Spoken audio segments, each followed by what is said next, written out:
আসসালামু আলাইকুম। শেখ হাসিনার 17 বছরের টানা দুঃশাসনের ইতিহাস আপনারা জানেন। আমি সেই বিষয়ে কোনো বক্তব্য রাখতে চাই না। আমি শুধু বলতে চাই, এদেশের ছাত্র সমাজের নেতৃত্বে দীর্ঘ টানা 17 বছরের সৈন্য শাসনের জননিরাপদ হয়েছে। এই কথা সত্য, দিবালোকের মতো সত্য।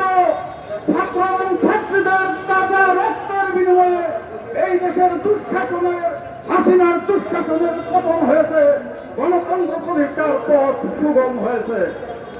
পাশাপাশি আমি এ কথাটি বলতে চাই, ছাত্র আন্দোলনে নেতৃত্ব দেওয়া সমন্বয়কারীদের মধ্যে কেউ কেউ বলছেন অমুককে ক্ষমতায় আশ্রয় দেওয়া হবে না, অমুককে ক্ষমতায় আশ্রয় দেওয়ার জন্য এই সর্বশাসনের পতন ঘটানো হয়নি। তাদের উদ্দেশ্যে আমি বলতে চাই, অন্তর্বর্তীকালীন সরকার প্রতিষ্ঠিত হয়েছে।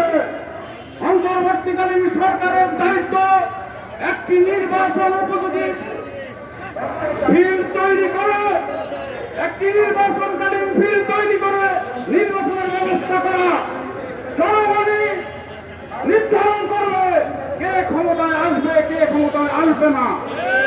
অতএব এ ধরনের বিতর্কিত বক্তব্য না দেওয়ার জন্য আমি ছাত্র সমন্বয়কারীদের প্রতি আহ্বান জানিয়ে জনাব তারেক রহমান এবং বেগম খালেদা জিয়া সহ যে সকল নেতা কর্মীর নামে এখনো মামলা প্রত্যাহার করা হয় নাই, তাদের সবার মামলা প্রত্যাহার করে একটি গ্রহণযোগ্য নির্বাচনের ক্ষেত্র তৈরি করে নির্বাচন দেওয়ার জন্য আমি অন্তর্বর্তীকালীন সরকারের প্রতি আহ্বান জানাই এবং ডক্টর মোহাম্মদ ইউনূস সাহেবের প্রতি উদাত্ত আহ্বান জানাই।